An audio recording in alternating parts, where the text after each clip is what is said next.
2 ಲಕ್ಷಕ್ಕೂ ಹೆಚ್ಚಿನ ಗೃಹಲಕ್ಷ್ಮಿ ಫಲಾನುಭವಿಗಳ ಒಂದು ಹಣವನ್ನು ಹಾಕ್ತಾ ಇಲ್ಲ. 2 ಲಕ್ಷಕ್ಕೂ ಹೆಚ್ಚಿನ ಒಂದು ಫಲಾನುಭವಿಗಳನ್ನು ರದ್ದು ಮಾಡಲಾಗಿದೆ.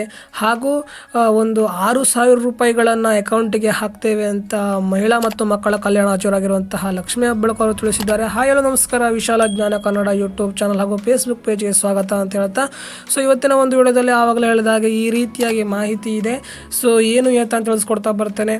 ವಿಡಿಯೋನ ಕೊನೆಗೂ ನೋಡಿ. ನಮ್ಮ ಚಾನಲ್ಗೆ ಇದುವರೆಗೂ ಸಬ್ಸ್ಕ್ರೈಬ್ ಮಾಡದೇ ಇದ್ದರೆ ತಪ್ಪದೆ ಸಬ್ಸ್ಕ್ರೈಬ್ ಮಾಡ್ಕೊಳ್ಳಿ ಅಂತ ಹೇಳ್ತಾ ವಿಡಿಯೋ ಶುರು ಮಾಡೋಣ ಬನ್ನಿ. ಗೃಹಲಕ್ಷ್ಮಿ ದುಡ್ಡು ಬಿಡೋದಿಲ್ಲ, ನೀವು ನೋಡೋದು ಬಿಡೋದಿಲ್ಲ. ಅದೇ ರೀತಿಯಾಗಿ ಗೃಹಲಕ್ಷ್ಮಿ ದುಡ್ಡು ಯಾವಾಗ ಬರುತ್ತೆ ಅನ್ನುವಂತಹ ಒಂದು ವಿಷಯದ ಬಗ್ಗೆ ಹಲವಾರು ಒಂದು ಫಲಾನುಭವಿಗಳು ಗೃಹಲಕ್ಷ್ಮಿ ಯೋಜನೆ ಇತ್ತು ಅನ್ನೋದನ್ನು ಮರೆತಿರುವಂಥದ್ದು ಅಂತ ಹೇಳ್ಬೋದು. ಯಾಕಂತಂದರೆ ಈಗ ನೋಡಿದರೆ 11ನೇ ಕಂತು ಹಾಕಿದ ನಂತರ 12, 13ನೇ ಕಂತನ್ನು ಈಗ ಹಾಕ್ತೇವೆ, ನಾಳೆಗೆ ಹಾಕ್ತೇವೆ, ನಾಡ್ದು ಹಾಕ್ತೇವೆ ಅಂತ ಹೇಳಿ 1 ರಿಂದ 15 ದಿವಸದ ಕಾಲಾವಕಾಶ ಮೀರಿದರೂ ಕೂಡ ಒಂದು ಗೃಹಲಕ್ಷ್ಮಿಯ ಯಾವುದೇ ಒಂದು ಸೂಚನೆ ಇಲ್ಲದಿರುವುದು ಆತಂಕಕಾರಿ ವಿಷಯ ಆಗಿರುವಂಥದ್ದು.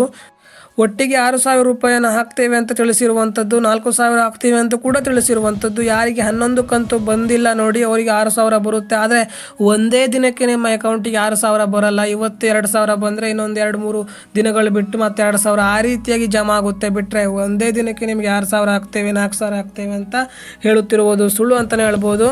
ಸೊ ಇನ್ನು ಮಹಿಳಾ ಮತ್ತು ಮಕ್ಕಳ ಕಲ್ಯಾಣ ಸಚಿವರಾಗಿರುವಂಥ ಲಕ್ಷ್ಮೀ ಹೆಬ್ಬಾಳ್ಕರ್ ಅವರು 11ನೇ ಕಂತು ಬಂದಿರುವಂತಹ ಎಲ್ಲರಿಗೂ ಕೂಡ 12 ಮತ್ತು 13ನೇ ಕಂತು ಹಾಕ್ತಾರೆ ಅಂತ ತಿಳಿಸಿರುವಂಥದ್ದು. ಆದರೆ ಯಾವುದೇ ರೀತಿಯ ಅಪ್ಡೇಟ್ ಇಲ್ಲ.